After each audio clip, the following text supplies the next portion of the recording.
ele vai, de repente ele volta pronto, ele volta ali no caixão, mas você não sabe o que aconteceu.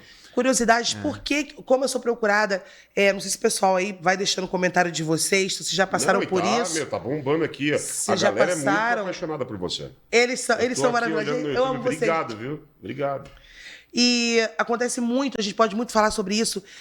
Poxa, eu coloquei a mão na barriga do meu irmão e estava duro, igual um cimento, como ontem uma seguidora comentou. Outros falam, Josi, por que tinha um saco plástico dentro da barriga? Vocês conseguem imaginar que você está num momento de dor? E aí você começa a ver várias coisas. Eu vi um micropore, um esparadrapo no pescoço do meu ente querido. Dentro da barriga tinha um plástico. Mas peraí, se você não entende da Thanato, Lucas, como é que esse plástico foi parar dentro da barriga do meu ente querido? E aí, quanto mais a pessoa mexe, mais ela sente aquele plástico. E aí as pessoas me procuram, Josi, pelo amor de Deus, como é que aquele saco plástico foi parar lá? Por onde colocaram esse saco? Como que esse saco entrou na barriga? Aí eu pergunto, é um corpo necropsiado? Passou pela necrópsia, né? Aí um corpo necropsiado fez Thanato? Aí foi para um laboratório. Beleza, então o que aconteceu? Foi que lá no laboratório que fizeram esse procedimento, colocaram os órgãos do seu ente querido em um saco plástico, amarraram e colocaram dentro da cavidade. Procedimento esse que eu não concordo, tá? Não concordo porque, ecologicamente falando, isso vai causar um impacto ambiental imenso. Porque o plástico, ele não se decompõe. Logo, esses órgãos que estão ali dentro não entram em decomposição. Então, muita gente que assiste aí, Josi, eu assisti uma exumação, e na exumação eu vi um saco preto que estava entre as pernas do cadáver. Ou seja, o cadáver todo esqueletizado, né? Existe um vídeo desse, que o cadáver todo esqueletizado. O sepultador, né? O pessoal conhece como coveiro, o sepultador pega o saco e fala, isso aqui são os órgãos dele. E aí, eu fico pensando, o que passa pela cabeça de um familiar? Para ele, né, que é da área, está acostumado a ver esses sacos com esses órgãos dentro, tudo bem. Mas o familiar, sabendo que ali tem o coração, tem o fígado, tá tudo ali dentro. A gente faz o que com esse saco? O corpo esqueletizou. E o saco? Eu já falei que se fosse meu familiar, eu pegaria esse saco, levaria na porta da funerária e falaria, agora vocês vão ter que dar um jeito. Eu quero um sepultamento, ou eu quero uma cremação, porque não existe uma coisa dessa. Então são coisas que vão gerando essa curiosidade na família. Por que estava assim? Você sabe o que você está falando aí? A grande maioria das pessoas não sabe disso, não. Eu não tinha ideia. Eu também não tinha noção nenhuma. E eu vou te falar que eu já vi isso. Então, essa questão do saco. Exatamente. Eu não tinha noção o que era. Não tinha. Não concordo com esse procedimento. Os meus alunos estão aqui, minhas alunas estão aqui, presenciaram o procedimento a semana inteira, porque o curso são 7 dias, né? E eles estão dentro do laboratório desde o primeiro dia e já estão preparando corpos sozinhos. E presenciaram vários corpos necropsiados, onde eu sempre falo, nem pensar. Eu tenho uma forma de tratar esses corpos, onde os órgãos voltam, porque estive em algumas cidades ministrando o curso, e aí no momento do procedimento chega o camarada, o agente funerário, e fala, você não vai abrir para tirar o intestino, não? Eu falei, como assim abrir para tirar o intestino? É um corpo clínico, é um corpo fechado. Não, porque a gente abre, tira o intestino, amarra, joga fora, para ele não entrar em decomposição. Eu falei, como assim? Então existe um procedimento para se fazer onde não precisa essa retirada. Não precisa fazer esse tipo de procedimento. Então as pessoas têm que começar a se conscientizar por isso. Eu sei que a Thanato é linda. Eu falo para os alunos, olha como chegou, olha como está saindo, né? Aquele cuidado, aquela roupinha bonitinha, o cabelinho lavado e tudo. Só que existem coisas que a gente precisa falar. Né? Eu falei, bom, tá na hora de aproveitar o espaço e começar a falar um pouco sobre isso. Mas deixa eu entender. Eles fazem esse procedimento de tirar o intestino para que não entre em decomposição durante o velório, é isso? Sim. Porque o intestino acelera a decomposição. Sim, sendo que nós temos o fluido, que é um fluido chamado de fluido cavitário, uma vara trocadora, que é um instrumento que a gente faz a aspiração da cavidade e a gente consegue tratar. É só ter conhecimento, né? Então fica muito melhor do que você retirar. Aliás, se a decomposição vem do intestino, eu vou usar um fluido específico e vou combater esse foco ali de bactérias, ok. Mas algumas pessoas preferem ir lá, fazer uma incisão, retira o intestino por aquela incisão.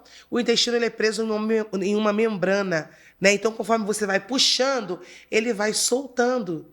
Depois corta ali, bota no saco, amarra. No Paraná foi descoberto um terreno onde eles enterravam esses intestinos.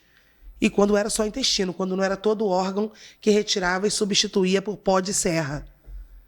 E outros colocam ali, amarram no saco, colocam entre as pernas ou colocam dentro da própria cavidade.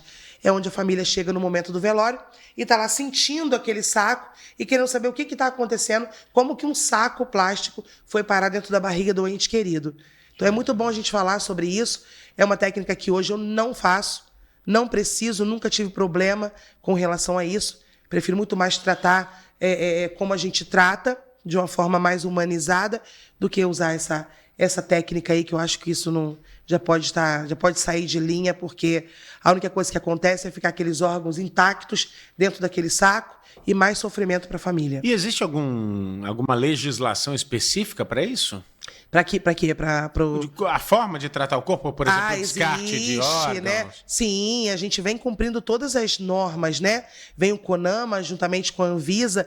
Quando você vai para abrir um laboratório, você procura, né, a Anvisa, procura a vigilância sanitária daquela cidade, onde vão fornecer todas as exigências. Só que, infelizmente, nem todos os locais funcionam, né? Tem vigilância, tem locais aí, tem estados do nosso querido Brasil que tem pessoas que trabalham na vigilância e não sabem nem do que se trata a somatoconservação, que é o procedimento de tanatopraxia.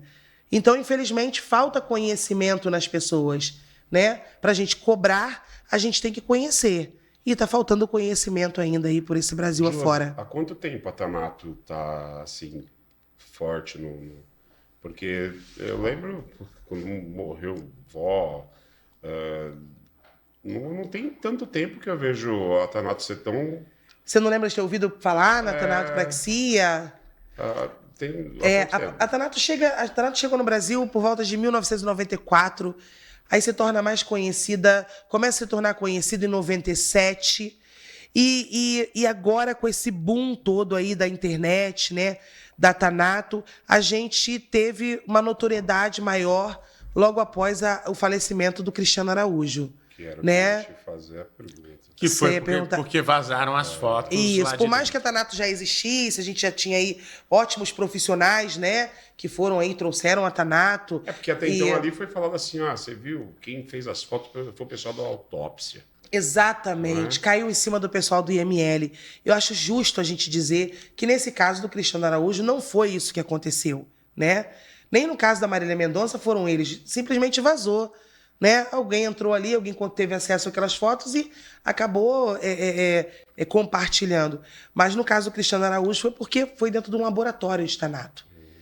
Né? E aí, a gente, como a gente sempre está falando sobre isso, e vale a pena sempre lembrar, isso não pode ser esquecido, porque não é só porque era o Cristiano Araújo, pode ser a Dona Maria da Pipoca, o seu João, pode ser qualquer pessoa, a gente precisa conhecer para a gente cobrar. Né? Olha, isso é crime, você não pode fazer isso. Você não pode tirar foto de uma pessoa, tirar foto das partes íntimas de uma pessoa, né? E colocar, simplesmente sair espalhando. E foi bem chocante. E como aconteceu no laboratório de Thanato, aí o pessoal virou para o nosso lado, né? Então, muita gente até hoje tem essa aversão ao tanatopraxista, porque vai sempre se lembrar dessas coisas desagradáveis que aconteceram, como isso que aconteceu com ele. Então, mas aí a gente começou a tentar aí mudar a visão das pessoas e falar, olha, tem gente de verdade trabalhando na Thanato. Nem todo mundo é igual. Isso em qualquer profissão, né? A gente tem os bons profissionais, os maus, os não tão bons profissionais. Então a gente tenta sempre essa questão, mostrar a Thanato por esse lado. E é uma coisa que está assim, resgatando vidas, sabe? Eu tenho recebido no meu próprio, nas redes sociais, no Instagram, pessoal, Josi, eu consegui me recuperar da depressão, eu comecei a assistir seus vídeos e aí eu quero fazer o curso, não para trabalhar na área, mas para entender a morte, eu quero estar dentro de um laboratório, eu quero ajudar, eu quero fazer por alguém o que não fizeram pelo meu ente querido, né? Eu tive uma aluna que ela foi fazer o curso e ela ficava o tempo todo sentada me olhando e eu ali ministrando a aula e fui perguntando para cada um por que eles estavam ali. Ela falou, eu estou aqui por conta do meu filho. Eu perdi o meu filho, eu paguei o procedimento de tanatopraxia e no meio do velório eu tive que fechar, no meio da madrugada, eu tive que fechar a urna do meu filho, porque meu filho começou a exalar um odor muito desagradável, ou seja, começou a entrar em estado de putrefação, e eu vim fazer o curso porque eu quis saber o que aconteceu com ele, um rapaz de 20 anos que ela perdeu. E ela falou, agora eu já sei o que aconteceu. Não fizeram o procedimento ou o procedimento foi mal realizado.